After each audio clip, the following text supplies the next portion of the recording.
Hey, everybody that listens to this show. Welcome again to the OoOoh. Ooh. Jesse and I do this show and call it a Friday morning show. Let's see, if I move Jesse's microphone, you can probably... There we go. Friday mornings. He doesn't like you looking at my face. How do I play with that? That's what she said. What's up? It's Friday. We got another week gone by since... it was fun. I got to do some really fun shows this week over at Blue Lake Casino. Jesse, you got to run karaoke for me. Oh, no. I actually got to run the comedy. Our good friend Nico ran the karaoke and did a damn good job of it. Yeah, she's good at stuff. And I'm going to force her to take money for it. You're going to force... You shouldn't force anyone to do anything. I guess forcing someone to take money isn't really forcing as forcey as other forcey sort of stuff, but I don't know. When things are reduced to force, it sounds like a lot of what we deal with every day here. It's been interesting what people... I thought everyone would stop tripping out about politics after the election. Oh, you don't know what you're speaking of. And then the inauguration, and I remember there have been times during presidencies where people are just chilling, waiting for the next election, but I think there's a lot of amplification through social media going on, huh? Yes. And how could you possibly imagine, with Trump being the one getting the presidency, that people wouldn't continue talking about it well into his presidency? Yeah, I mean, that's how a presidency works. It's just like... I don't know. I want to be president one of these days. I think I'd be a really good president. If you become president, I'm going to do one of two things. I'm going to try to immigrate to another country, and if not, probably end my life. Wow. When do you think you're going to... What do you think... How long are you going to live? How long am I going to live? Yeah. Forever. Forever. That's my plan, too. Let's see. So, I wanted to... What is recent that's happened, this is from AP News, is that helicopter collision. That's a very recent thing. I kind of wanted to talk about it, too. I'm going to read a little bit of this article from AP News. Oh, you're going to read all the stuff you asked me to say? Did you read the AP News article? I don't know if it was an AP News article, but I know what all right, cool. So you didn't read it. Subject. So you didn't read it closely enough. I'm going to read it verbatim. Oh my God. Collision between helicopter and plane kills 67 in nation's deadliest air disaster since 2001. A jet with 60 passengers and 4 crew members collided with an Army helicopter while approaching the Ronald Reagan National Airport. See, you don't even know who was in the airplane. I do. Amid who? There were a bunch of ice skaters and their parents and their coaches. Oh, God. It was a contract flight to American Airlines that was supposed to land at Ronald Reagan International Airport in Washington, D.C. Now there is a nearby military base that has been flying helicopters out around Reagan National Airport. There were 2 close calls earlier this month and last month. This one happened to hit the plane. After already having a close call. Both went down in the Potomac. They have now recovered the black boxes of the aircraft and most of the remains of the deceased. Those poor people. There were 3 people, as I understand it, on the helicopter and 67 people on the aircraft. Or maybe 67 total, 64 on the aircraft, 3 on the helicopter. Do you fly? Do I fly? I have not flown anything in a long time. When's the last... So, you flew in, the 80s? Or yeah, no, the last time I flew was when I came from the East Coast to the West Coast. Okay. Yeah. No. I hate flying every time. It makes me feel like I'm on a roller coaster, when you're going up, up, up, and then on a roller coaster, it always goes, guzh, Or have you ever felt turbulence? Oh, yes. Yeah, the turbulence is ridiculous. I've been on aircraft that drop feet at a time. 10, 15 feet, just straight down and then back to regular flight. Yeah, and it just sucks you down. And then I was listening to something there talking about turbulence, and turbulence is basically quantified as bumpy air, but that's neither here nor there. I just thought it was a crazy thing that people are. I I don't know how everything is always so political, but I guess there's like, if you think it happened, like people think that it happened as a direct result of the presidency, and then other people are like, what's the other side of the issue? That people are thinking, it's like, well, I mean, yes, the administrator of that part of our government would, like them being let go, would have caused this directly. And then it's like, how much can you correlate the two, where it's like, is it the pilot? Is it the air traffic controller? Well, the way I understand it is well, first off, I mean, if you want to talk politically, our illustrious president decided to blame it on the diversity department of the Is that what happened? air controllers department. Oh my God. He also noted that he hadn't looked into it, so how he was making that assumption, nobody seems to know. But the problem seems to be coming from the military helicopters, because there were 2 near misses prior to that, and then there were this particular incident. And if there's a video where the plane and the helicopter look like just lights in the sky, but you can see them converge on one another, and it looks like the helicopter ran into the aircraft, because the aircraft was on its way to land. I mean, it was like, if that helicopter had been like another couple of minutes slower, that aircraft would have been fine. It would have landed, and we wouldn't even be talking about this right now. But you can see where the helicopter just kind of blends with the aircraft, and then both sources of light just drop. That's just terrifying, right? It takes me back to like how, the Kobe Bryant thing, where it's just like, helicopters must be pretty scary. Flying in general is pretty scary. I like staying on the ground. I don't like I was at the Hoover Dam, and I looked down in the Hoover Dam from up top, and then they have that other bridge over the Hoover Dam, and it's just terrifying. I could not believe, like, if you are on that bridge over the Hoover Dam during an earthquake, No, thank you. I would cry. I mean, it's No, just thank so you. scary. You shouldn't. And then I don't know, man. Like, when I was on my way back from the Hoover Dam, we were like on our way down the highway, and there was this town like 17 miles away, but our perception, because we could see directly, and maybe there's no dust or moisture in the air, we could see this town more than like 10 miles away or more, and I don't understand how I can like perceive something like so far away. Like, is that like our predatory evolution that allows us to see 10 miles away? And then, I don't think I can see 10 miles away, but okay. because while it is there as a trait, it makes me scared of being able to see 1,000 feet to the ground, where if it's like, oh, if I trip and fall, boom, that's it. You go up on the edge. Done. You go up on the edge of the ledge on over at the Hoover Dam or something, look down it, and you can only peek over it so far without just like having a full body impulse and reaction. But Well, I think we need to find out. So, well, the way I understand it is the helicopter was taking off and the plane was landing. And the fact is, and I don't know how close this military base was to Reagan National Airport, but we got to start looking at how this base interacts with the airport, because it just seems, one of the pluses of a helicopter is you can pretty much take off in any direction you want. So why are they taking these helicopters off in the direction of the airport? it's just, it sucks that there were so many Setting lives. up a chance for an accident like this, Yeah, no, so many lives, involved in this happening, and it's just Largest air accident in years. At least that's how I saw it reported.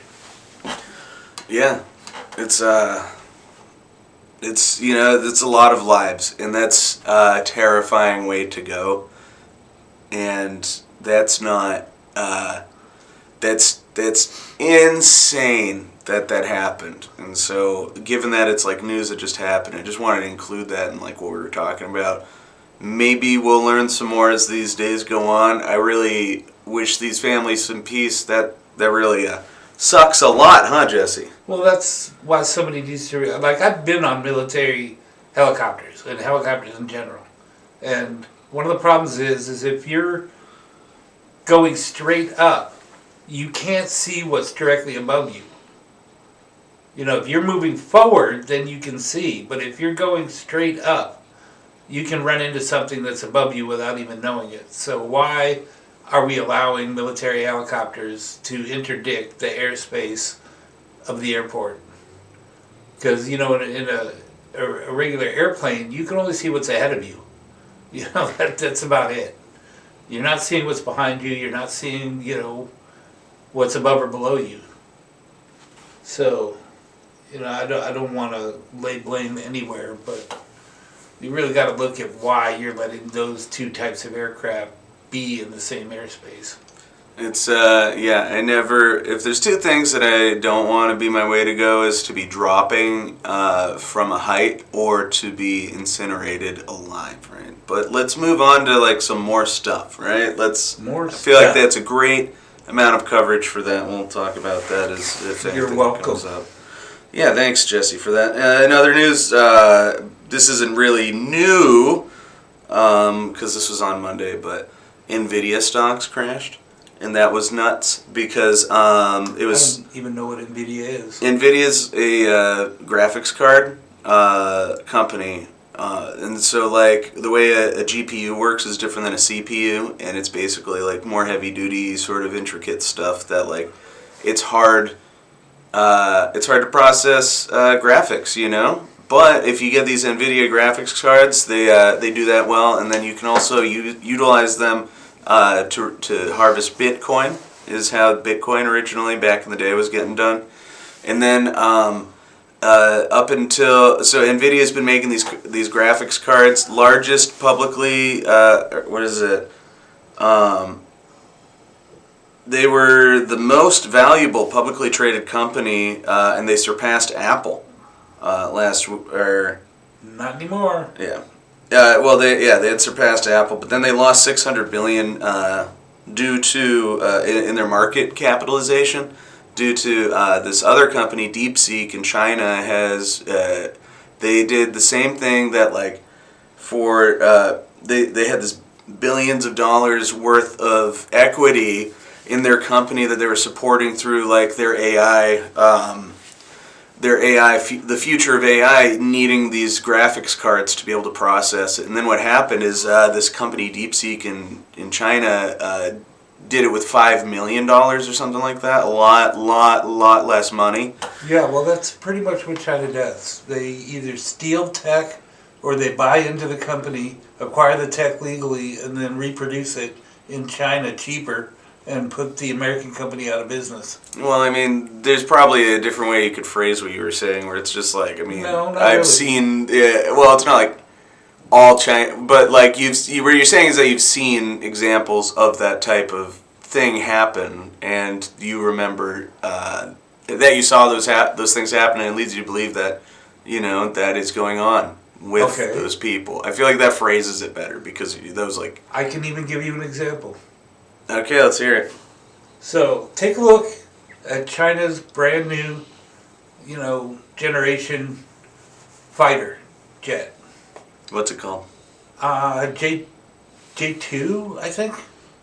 And you will notice that it looks very, very, very much, at least in the bodily construction, to an F-22. Now, granted, they probably don't have the electronics or the stealth capabilities quite yet, but actually they might have the stealth capabilities because we have lost some B-1 or two. It's the J-20, also known as the Mighty Dragon. Okay. Twin-engine, all-weather stealth fighter developed by China's Chengdu Aircraft Corporation for the People's Liberation Army Air Force. I personally don't believe that for a second. This is from Wikipedia, where this information's coming. I'm sure the Chinese believe that they designed and built it, but it's just too coincidental. Way too coincidental. There's no reason why China should be able to have had that technology without acquiring it elsewhere. So did you hear this take on it I mean, like, where, so you're just saying that they're reverse engineering our aircraft, which makes sense that they would do that, right? They're not. Or they have spies that are stealing the plans to the aircraft. I mean, like, it can't be that hard to reverse engineer a lot of stuff. That's when true. you're the People's Republic of China. You can have like a lot of experts that just watch footage of. Well, it's not just that. I mean, there's been some examples. There have been some stealth aircraft that have crashed, and countries that are not favorable to the United States have acquired pieces of it. So it wouldn't be hard for those pieces to find their way to China and then be reverse engineered, and they figured out what the components are. And So the only upside is that I don't think the Chinese have managed to come up with the electronics, the radar technology that we have, which is the only savings grace to all this. Well, so I have a story that I heard at the paranormal open mic that they were talking about, and then I also there's like the paranormal open mic, and then there's like different articles that I've read that kind of piece it all together. That there's like one of our stealth aircraft is like a helicopter, but it's made with the technology that like owl feathers use in order, because owls fly completely silently at night, as opposed to like other birds. When they fly through, you can hear them. Owls, they're quiet, and so they took the little fibers of these owl feathers and the composition, and then they just tried to replicate it with an aircraft, and then those aircraft are actually like really quiet. Yeah, You just see them, but you see them before you hear them, They used two of them when they went after Bin Laden, and they blew actually up one, yeah. crashed one in Bin Laden's backyard. Yeah. The story is that the special forces blew it up. His but backyard. That could be an example of other countries getting samples of parts of that aircraft and it winding its way through many hands to China. Well, yeah, I could see that happening, but they also intentionally like blew it up because of that. But the technology, they couldn't just leave the technology sitting there. Well, they also like there's other stuff that's like that isn't. It isn't. I mean, like these are things that like people have been able to see, and then there's stuff that's like it's never seen the light of day, and when they break it out, we'll know, and it'll be. I mean, it's all that secrecy. That's always the case. I mean, I've told you the story of they did all of the stealth technology development at Area 51, and the flight path out of Area 51 is directly on the same flight path as the Las Vegas International Airport, because Area 51 flies civilian workers in and out of the international airport. So the airport was seeing the flying lights, but they weren't picking up any of these aircraft on radar. And they were like logging them as UFOs. And the government could not come out and deny that, because then they'd have to explain where those aircraft came from. And it wasn't until they started using them in Afghanistan and they became unclassified that it then came out that indeed they were the stealth aircraft and not UFOs. Yeah. No, I remember. So, yeah. And so like. So the helicopter, the fighter, the stealth fighter, the stealth bomber were all developed and test flown out of Area 51 in Nevada. And so what are you trying to say? Just what I said. Okay. And how it relates to what you were saying.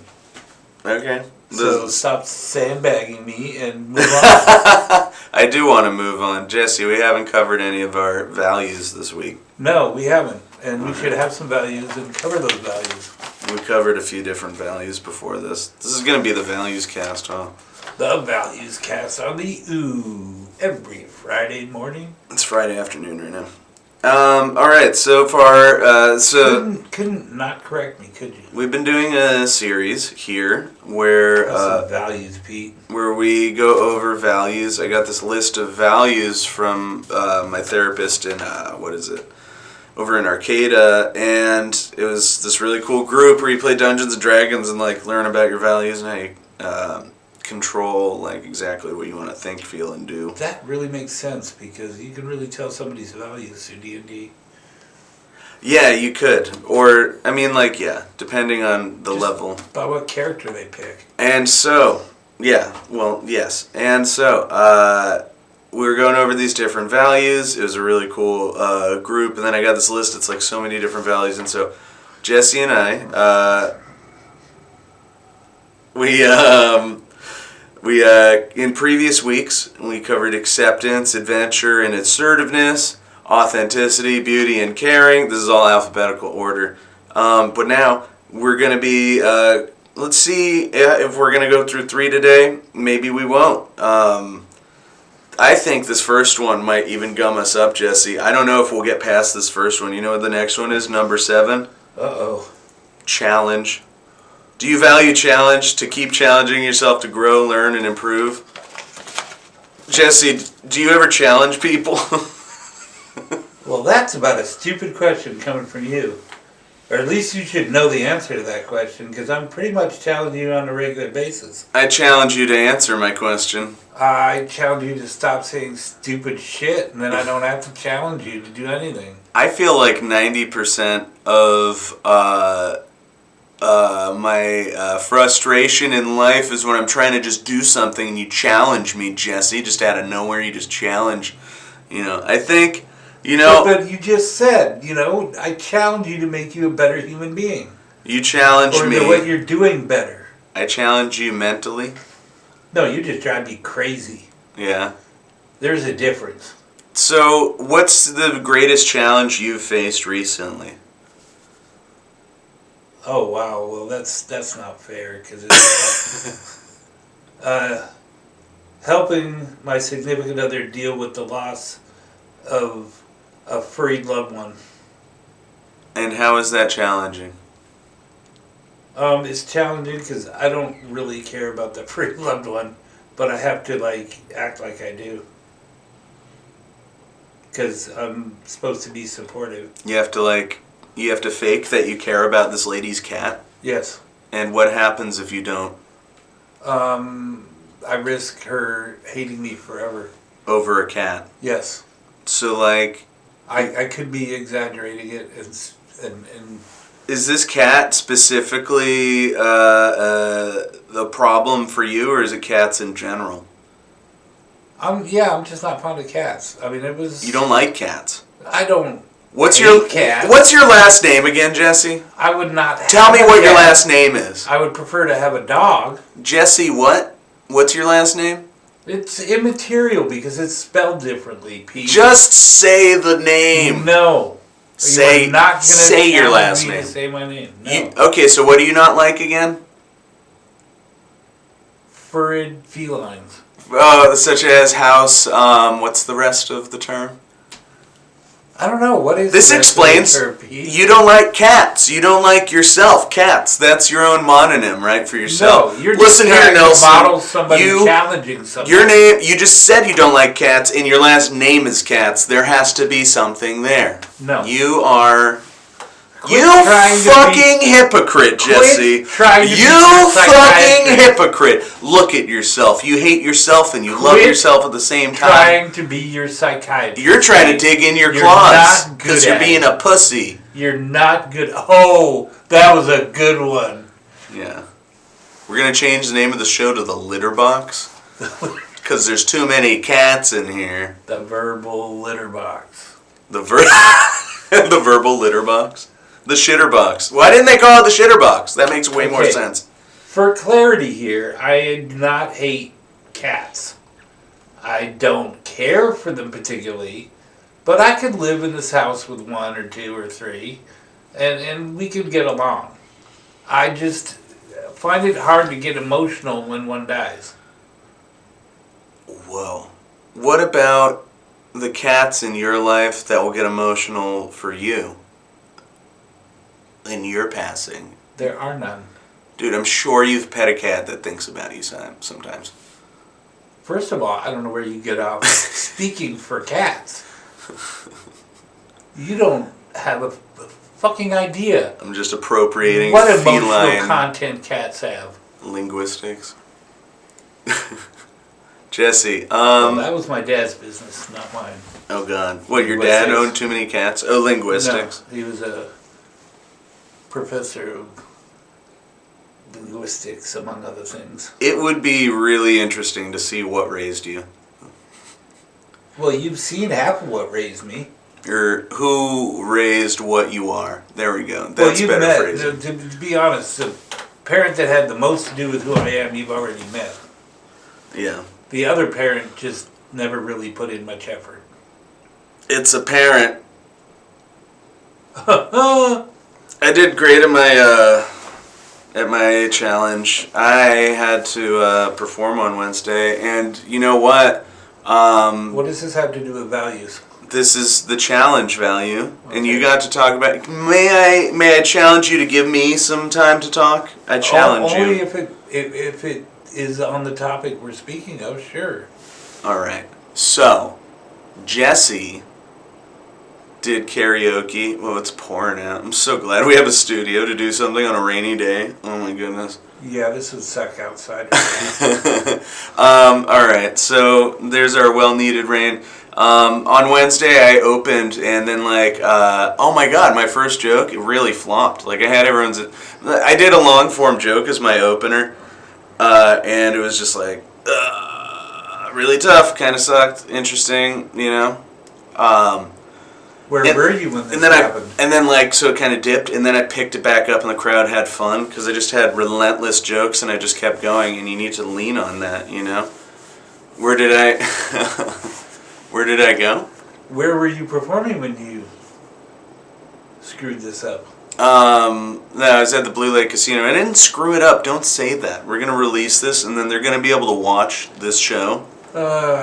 And then I'm gonna be like, no, please book me again, even though I publicly said I screwed things up. That's your words, by the way. The show went yes. great. Ladies and gentlemen, those were my content, not Let's Pete's. let's just say that I got even a joke wrong, and then I think it would be crazy for anyone to hire someone to do something, and then they see them do one thing. Like, what if you hired a mechanic, and then you see them drop their socket for 1 second while they're working on your car, and then they have to go down and pick it up, be like, oh, Butterfingers, you know, and then you're like, you're not getting paid anymore now that you dropped that socket. Yeah.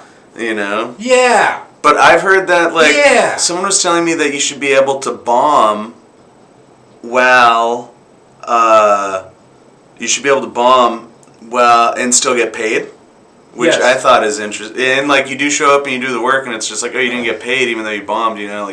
I think that would be interesting for a producer to be like, you're not getting paid because you bombed. Well, it's like if I make pizzas and I drop a pizza on the floor, does that mean that I just don't get paid for that hour? No. Well, yeah. Maybe I have to reimburse the establishment for the pizza, but I think if you drop well, okay, so you can bomb and be trying to do well, or you can bomb and just not give a hell about your. But people that don't understand comedy don't understand the fact that bombing is part of the gig. You learn from it and you get better. Well, I'm not going to doing pay it. someone who I know is going to bomb either. I'm going to pay someone who I've seen do well, and then sometimes they bomb. And then I'm like, man, you know, I guess it would influence a little slider in my head of what I value the set at, though, right? I mean, you can't just be like, wow, they did terrible, here's your bonus. You know, that's not how the industry works either. Well, I mean, if they bomb all the time, I would argue that they're not really a comedian, so you would have a reason not to pay them. What if I got some of my best jokes from bombing? And then That's the educational part I was just speaking hits about. from the bomb. Hits Okay, from the sorry, bomb. sorry. I won't do that one again. Tonight at the Crisp Lounge, we have Charlie Cliff, by the way. We're going to release this right now for Friday. That's coming up tonight. Charlie Cliff, he's got some blues and some folky music. He's great. I love the guy. Well, are you talking about the Crisp Lounge at 2029 Broadway? 2029 Broadway. Yeah. And then Which one? Then tomorrow night at Arts Alive over here at Crisp, we have James, Jams with James. Why am I forgetting his last name? I read it every day on Facebook. But we have Jams with James tomorrow night is going to be here at the Crisp Lounge. 2029 Broadway? Shoot him some dough on your way through the door. Make sure we pay local artists. And then what else do we got, people? February 26th. We have Dan McGowan coming out to the Wave Lounge at Blue Lake Casino. If you like clean comedy, he's a really good clean comedian. Top Santa Little Star is going to be featuring. We have I know we have a few other people. Let's not forget Sunday karaoke and comedy. Oh, Markles is at the Crisp Lounge. Okay, what? Let me finish. I don't know why you're talking right now. I wasn't done. Markles will be performing. That's why I'm talking. All right, now, what did you want to say? I just wanted to interrupt you. Yeah, I can tell. What you were talking about another event, though. What was it? Karaoke. Karaoke. Every Sunday and Wednesday from 7 to 10 at the Crisp Lounge. We just started every Monday. There's going to be music only open mic at the Crisp Lounge. Music only open mic. Right from 7 to 10.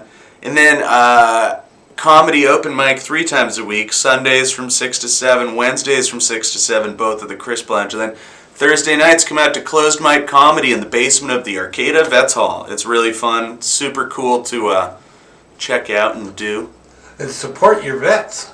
Yeah. Come down, buy a drink. Oh, yeah, it definitely does help to, if you run up a tab at the Vets Hall, I think it does help out vets directly. I'm pretty sure that's how that works. Well, it certainly won't give Cowboy anything to vent his spleen over. Yeah. Also, this is a new one. February 8th. So there's going to be two comedy shows in the direction of Arcata in February 8th. There's going to be a Jay Moore over at Blue Lake Casino. That's going to be really cool. If you ever saw Small Soldiers, he was in that movie. He's a funny guy. Can't wait for that one. Also, Humboldt Comedy is going to be having our tattoo shop show at Four Swords Tattoo. 2 of our comedians have agreed to get tattooed while they're doing their set. So we're going to do that. You can come check it out. $10. We have comedians coming down from Crescent City as well as local comedians. Parnella Mooney, Sonia Orr, and James Richards are local Humboldt comedians. I think from Eureka and Arcata. Hold on, please. I'm just trying to get the rest of the promo out, Mr. Interrupter. Yes, I'm going to keep it. And so there's not doing it right. 3 other comedians that we have coming out from Crescent City, Michael Cordova, Rob Smith, and what was the third person's name? All right, you can talk for a second. I'll find out the rest of this info. That'll be February 8th, Saturday at Four Swords Tattoo in Arcata, 1065 K Street. Oh, I've got nothing to say because I just want to interrupt you. This is pretty representative of the value of challenge. So the more that you've been frustrating during this segment, it does kind of, Oh, Anthony Lloyd is the other guy. Anthony Lloyd is coming down from Crescent City, and he's gonna want to. Or you could just come down to see me get a tattoo. We could. Oh yeah, so Jesse is gonna get tattooed there too. Oh yeah. During that event. Oh yeah. So we got 6 comedians coming out. They're really funny. Sonia Orr's pretty heavy duty. If you're really hard to entertain, and you don't like any of the comedians you've seen locally, I do know if you give Sonia Orr a listen, she'll blow your mind with some crazy stuff. I think when she gets ranting, the stuff that comes out of her mouth, you're like. Okay, Sonia, bear with me, but I think that when I hear Sonia rant, it's like what are you on? But in a good way, It's just like I don't think she's on anything, but she just babbles some stuff where it's like some crazy shit, and it all makes sense and is connected, but it's just like so many things connected together that it's hilarious, and that's how she does her material. But you can check her out at the show that we're doing at Four Swords Tattoo. You can check out HumboldtComedy.com for any comedy show stuff. locally. What else do we have for events? I don't think I have too many events other than that. Do come out, come see me for some karaoke Sundays and Wednesdays. That's my fun thing. I love to sing. Do you want to challenge? Do you want to talk about challenge anything one more time, Jesse, before we do the next one? No, I think we better leave that alone. Okay. Don't forget, guys, you can sign up to support us on Patreon at Pete Nelson and Humboldt Comedy if you look us up on Patreon. Or contact us if you have any trouble, or to donate directly. I would love stuff. Give me stuff. Challenge number 7. The next one, compassion. To act with kindness towards those who are suffering. Jesse, do you have any compassion for me when we do this show? No. No, I have no compassion for you whatsoever. But I did have compassion on some homeless guy today. Yeah? Yeah. Explain. He wanted a burger, so I bought him one. And you bought him a burger. Was it, what kind of burger? It was a food truck burger. Holy shit. Well, that's actually that's a lot of money. But it was worth it. Like, I imagine that you got like, well, I guess McDonald's burgers are just expensive too now, right? McDonald's or Burger King, it's all just like... Well, he kind of wanted to go to In-N-Out, but I don't give cash to homeless people because I don't know what they're going to use it for. So, and if they're bringing up food to me, that's kind of like the way I test them. It's like, well, I won't give you cash, but I'll buy you food. Yeah. Then if they don't want the food, I know they were just going to spend my money on dope. Dude, I heard this crazy thing where it's like, if you do intend to give them money, then you, if you do intend to give them money, then, like, once they get the money, it's like, yeah, if they spend it on drugs, then let them. You gave them money. You're trying to give them money.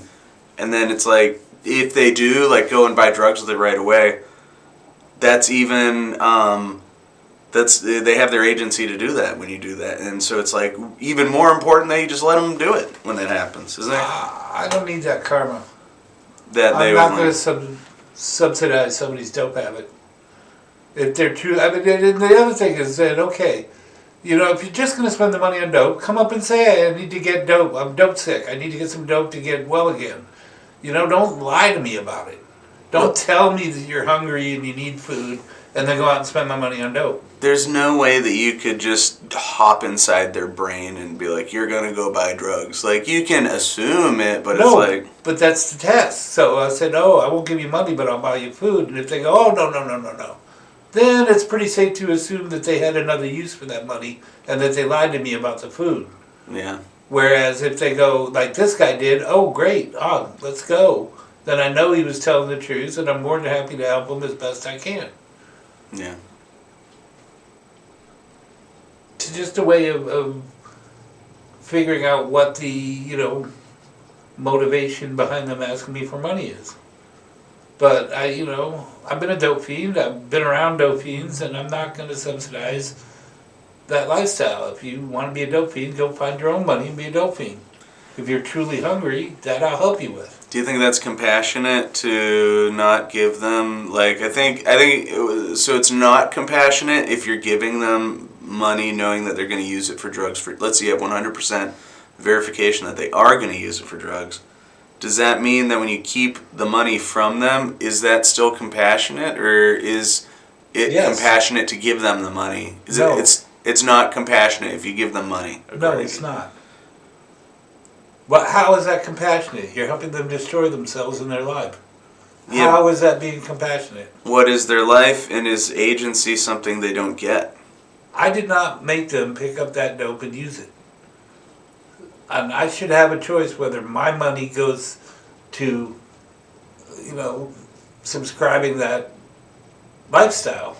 How many other people do you get to tell them what they do with the money when you give it to them in other situations that aren't this? Everybody. I didn't just give you money for the equipment for the studio. I went out and bought the equipment. That's true, huh? Could you imagine if I somehow took advantage of you while doing that? Oh, you wouldn't be speaking. You'd be dead. Hey, yeah, I'll go get the soundboard, and then you just stop hearing from me. Yeah, you'd die. Well, we all do, Jesse. That's not even... No, but you would die earlier than Yeah. than usual. You know what? That's fine. That's a lot of money. I don't think I could let you get away with that. That's not compassionate. We're No, talking about no, that compassion. would not You be don't value compassionate. compassion. That's your input That on the would be value of revenge. compassion. That would be straight up revenge. You're like, Nothing no, compassionate about revenge. no compassion for you, Peter. I am not required to have compassion in every circumstance. I have compassion when I see a dog get hit by a car. I have compassion when I see a small child being abused by his parent. I have compassion when somebody's hungry and needs food. I am also a vengeful being, so under certain circumstances I may seek revenge. But it's safe to say that there is no compassion in revenge. So, like, where's the bar for you where you draw that's like kind of the bar where you were talking about is giving money to someone for drugs, or is there another bar where you draw for compassion, where you no longer dole out compassion to a person and withhold it after such action or such level of negative action? I'm not sure what you're asking. You think I am? No, I don't think you have a clue what you're asking, which is why I don't understand what you're asking. Yeah. Hey, Jesse, I have an idea that other podcasters do, and it's basically like you kind of cut the show short and say, hey, we will do more when we get more Patreon subscribers. Not like episode-wise, but I think this is a good episode. You guys want to hear more, we'll release it on our Patreon. You can get another episode Monday, and we'll put it behind the paywall of the Patreon. So if you guys want to check it out, hit us up. We're also going to be doing some, you know what I wanted to do, Jesse, was a reverse caller where I have my phone and we just like call people until they pick up. And then it's like, hey, you're on the show, but they don't know that they're going to be on the show. We should try that. We should really try that.